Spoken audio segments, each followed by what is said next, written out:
제네시스 G80은 스마트폰 충전이 안 되고 타이칸은 스마트폰 무선 충전 시스템이 없고 내가 투지폰을 써야 되는 건가? 너무 열받아. 이 진짜 내 차였으면 진짜 빡쳤겠다. 핸드폰을 탓하는 게 아니라 차를 탓하고 있어.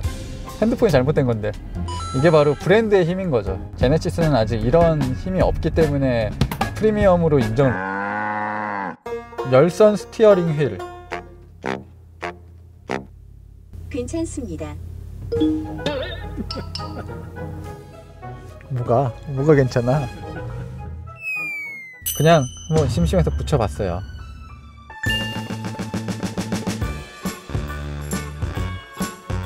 오늘 소개해드릴 두 자동차는 명확한 공통점을 가지고 있지만 또 분명한 차이점도 두고 있는 모델이에요. 말씀드린 대로 이 두 차의 가장 큰 차이는 어떤 플랫폼을 사용했느냐입니다.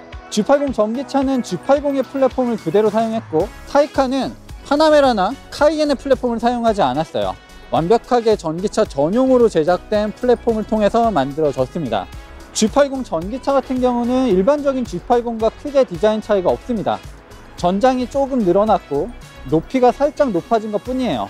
그리고 그릴에 이런 디테일들이 달라졌고요. 나머지 구성 요소는 사실 일반적인 G80과 동일합니다. 만약에 번호판 색깔만 흰색이라면 아마 이 차를 멀리서 보고 전기차라고 한 번에 파악하실 분은 그렇게 많지 않을 거예요. 포르쉐가 처음에 전기차를 만든다고 했을 때는 파나메라나 카이엔을 기반으로 하는 전기차가 될 거라고 예상하신 분들이 많았어요. 왜냐하면 그들은 차가 크고 배터리를 넣을 공간이 분명히 더 여유가 있었을 테니까요. 하지만 포르쉐는 완전히 새로운 디자인을 갖고 있는 타이칸이라는 모델을 새롭게 만들었습니다. 그리고 전기차 전용으로 만들다 보니까 조금 더 공기역학적인 설계도 이루어졌고, 디자인도 기존의 포르쉐와는 조금 다른 모습들도 보여주고 있어요. 그럼에도 타이칸의 디자인이 조금 더 우수하다고 느껴지는 부분이 있긴 있습니다. 새롭게 디자인을 했지만 누가 봐도 이 차는 포르쉐예요. 그런 부분들에 있어서는 아무래도 포르쉐가 브랜드의 아이덴티티를 더 확실하게 살려놓은 것 같고, 내연기관 플랫폼과 전기차 전용 플랫폼으로 만들었을 때는 이 실내 공간의 차이가 더 명확하게 드러납니다. 일단 트렁크 공간부터 차이가 나요. G80 같은 경우는 기존에는 어마어마하게 넓은 트렁크 공간을 가지고 있는 비즈니스 세단이었습니다. 독일 프리미엄 브랜드의 경쟁 모델에 비해서도 월등히 넓은 트렁크 공간을 가지고 있었던 모델이에요. 하지만 뚜껑을 열어놓고 보니까 전기차로 오면서 아무래도 배터리가 깔리고 전기 모터도 들어가면서 트렁크가 매우 협소해졌습니다. 그리고 앞쪽에도 별도의 수납 공간을 넣을 수가 없었어요. 네, 이에 비해서 타이칸은 G80 전기차에 비해서 크기도 작은데 더 넓은 트렁크 공간을 가지고 있고, 아무래도 전기차 전용 플랫폼을 만들다 보면서 그런 것들까지 고려한 것이 특징이고요. 네, 앞쪽에도 911이나 박스터처럼 수납 공간이 별도로 마련이 되어 있습니다. 네, 실내 공간에서도 명확한 차이가 있는데, 네, 타이칸도 편안하진 않습니다. 넓지도 않고요. 그냥 딱 앉아있을 만한 뒷좌석 공간이 나오고, 이 뒷좌석 공간을 조금 더 확보하기 위해서 배터리를 살짝 덜어낸 부분까지도 있어요. 네, G80 전기차가 타이칸보다는 넓어요. 편안하기도 하고요. 하지만 전기차로 오면서 손해보는 부분들도 분명 생겼습니다. 일단 밑바닥에 배터리가 깔려있기 때문에 시트 포지션 자체가 높아졌어요. 근데 차는 전체적으로 크게 높아지지 않았기 때문에 자연스럽게 머리 공간은 줄어들었습니다. 그렇기 때문에 이 G80 전기차에서는 썬루프를 추가할 수가 없어요. 썬루프를 추가하게 되면 천장이 더 낮아질 테니까 머리 공간이 엄청 협소할 거거든요. 기존의 G80과는 다른 시트 구조를 가지고 있습니다. 레일 같은 경우도 새롭게 만들었고, 시트를 최대한 아래쪽으로 붙이기 위해서 노력을 많이 했어요. 네, 그런데 운전석이나 보조석에 앉게 되면 바닥이 살짝 기울어져 있기도 합니다. 이게 배터리가 밑에 깔리면서 밑부분도 새롭게 만들어 놓은 것 같아요. 네, 전비 테스트는 도심과 이 자동차 전용 도로를 거의 반반씩 달리게 될 거예요. 지금이 출퇴근 시간은 아니기 때문에 엄청난 정체가 있을 것 같진 않습니다. 그래도 신호가 있어서 가다서다를 반복하는 구간들이 있을 거고요. 자유로를 달리면서 시속 90km로 정속주행도 진행을 할 겁니다. 한 40분에서 1시간 정도 소요되는 구간이고요. 네, 운전석에 딱 앉으면 시트 포지션이 높아진 게 확연하게 느껴집니다.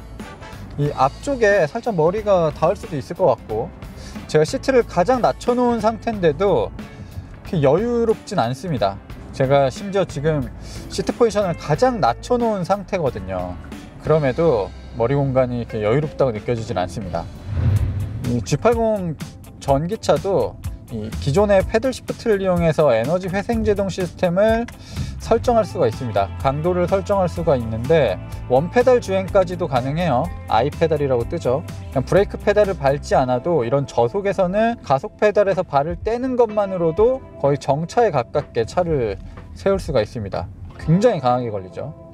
이거는 이제 브레이크 등까지도 들어오는 거예요. 그리고 오토 모드도 있고요.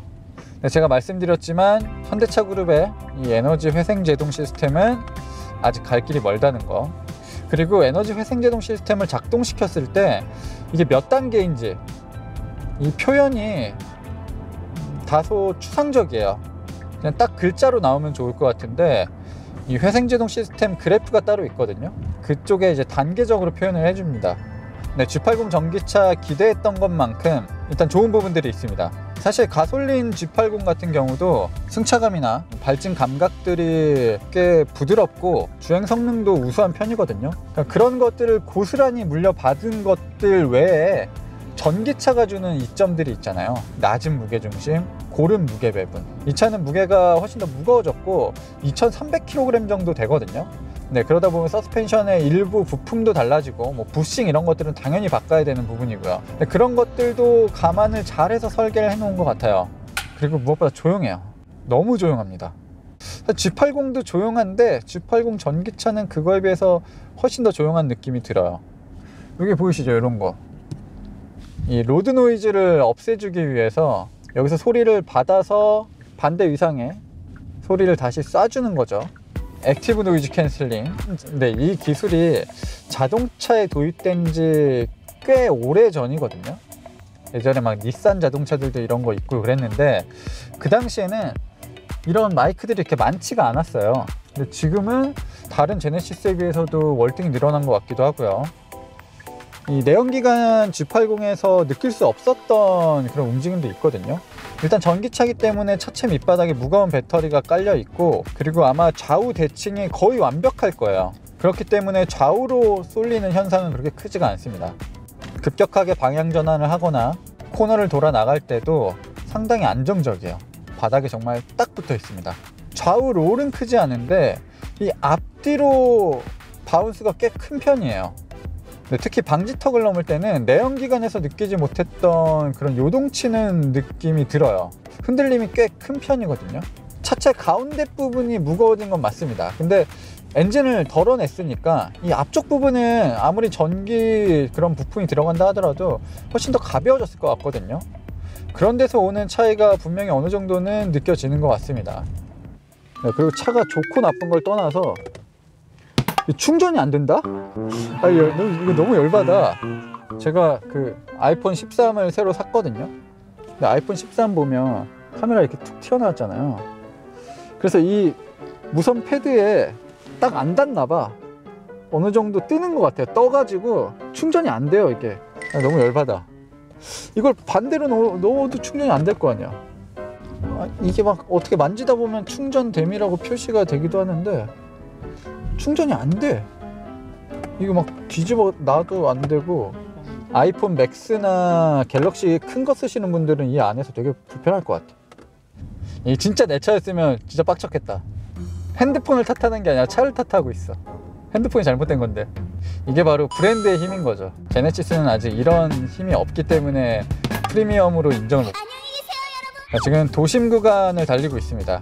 이곳은 서울이 아니라 일산이기 때문에, 고양시이기 때문에 도심에서도 시속 60km네, 제한속도가.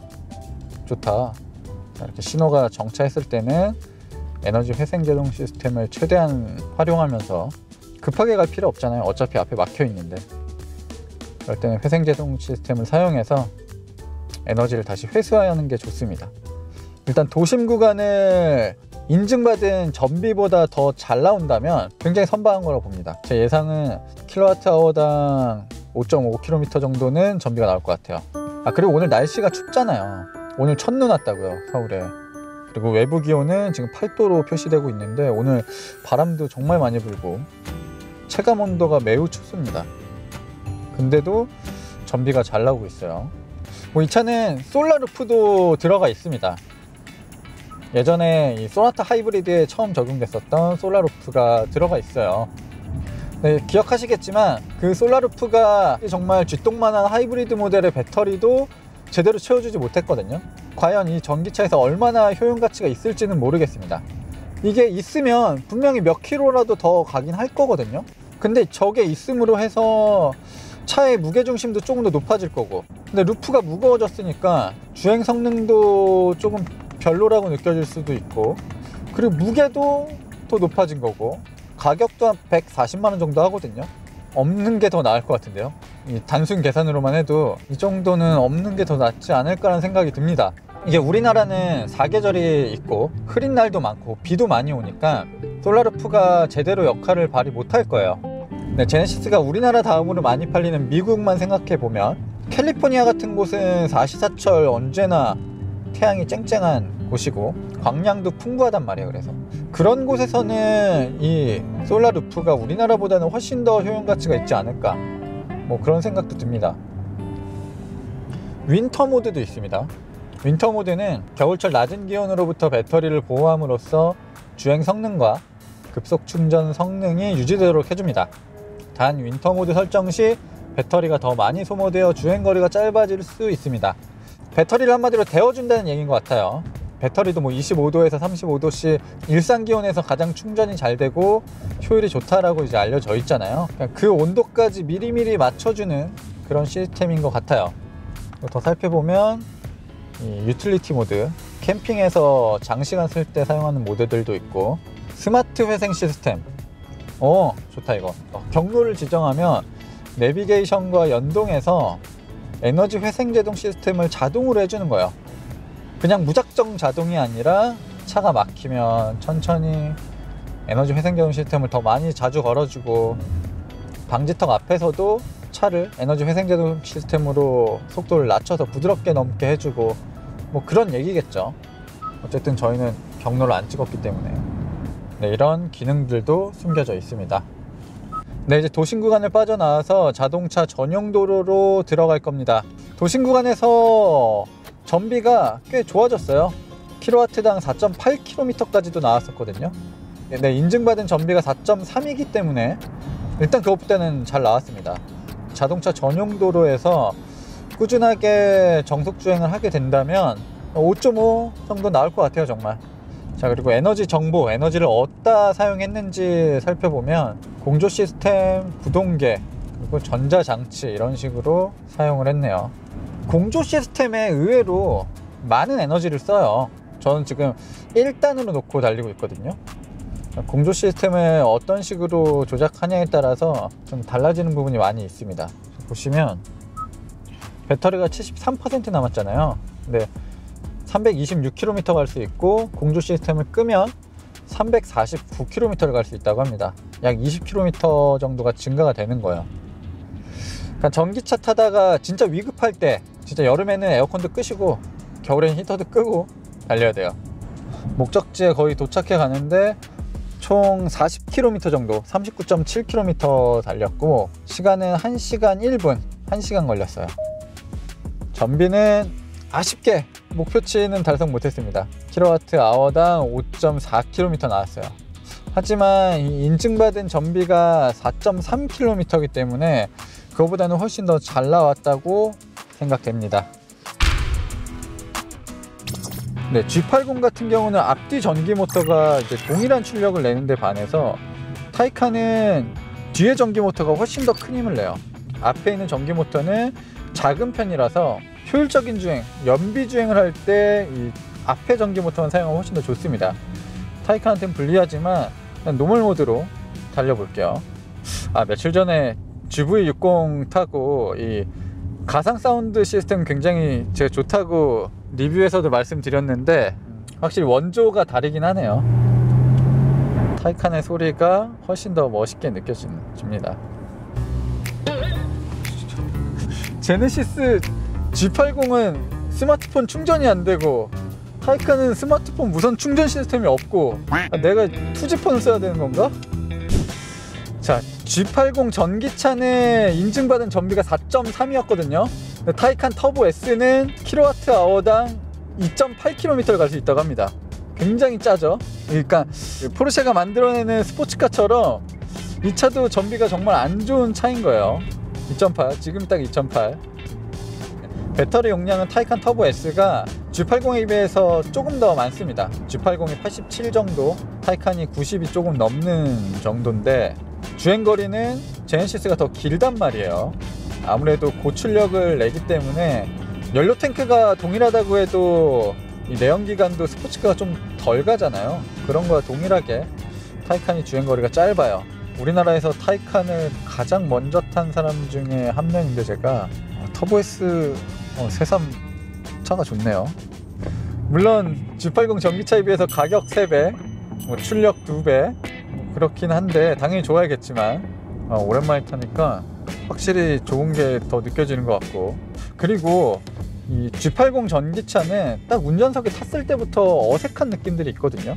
시트 포지션이 높아지고 머리가 천장에 닿을 것 같고 내가 생각했던 포지션은 이게 아닌데 왜 이렇게 높아졌을까라는 어색함들이 있는데 뒷좌석은 조금 비좁을지 몰라도 1열 좌석의 편의성은 타이칸이 훨씬 더 나은 것 같습니다.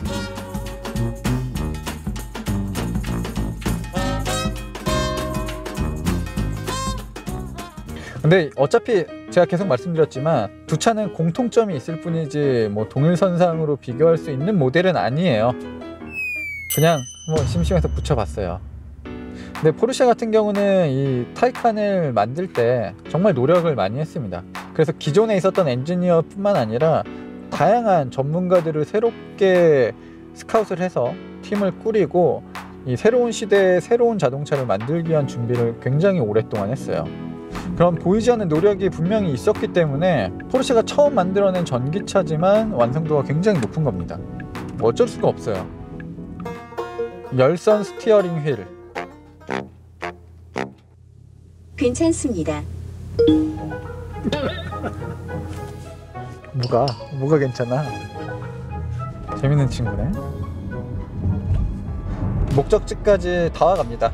출발한 곳까지 다 와가는데 목표했던 kWh당 4km는 달성하지 못했어요.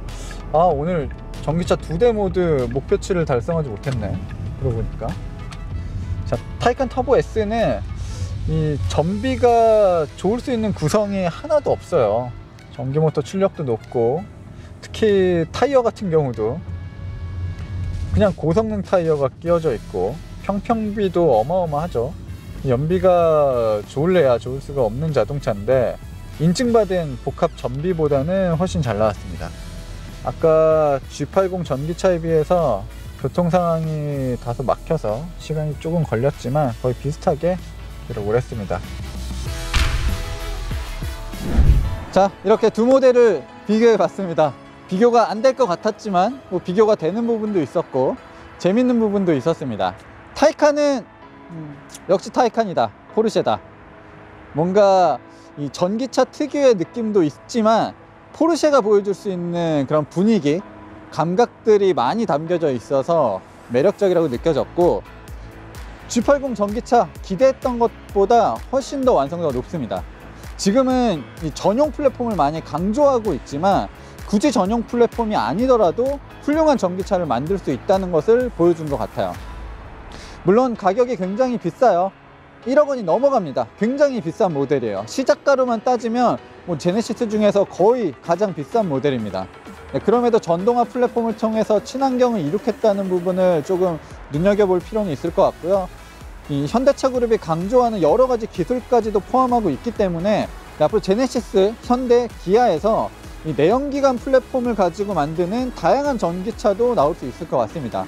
그러니까 우리가 평소에 타던 소렌토, 산타페 이런 차들이 기존의 플랫폼을 유지하면서도 전동화로 바뀔 수 있는 우리에게 굉장히 친숙한 전기차가 될 수도 있을 것 같다는 생각이 들어요. 네, 오늘 우리나라에서 판매되는 몇 안 되는 이 세단 전기차를 시승해 봤고요. 전 이제 서울로 복귀하도록 하겠습니다. G80 정말 훌륭한 자동차지만 저는 타이칸을 타고 사무실로 복귀하도록 하겠습니다.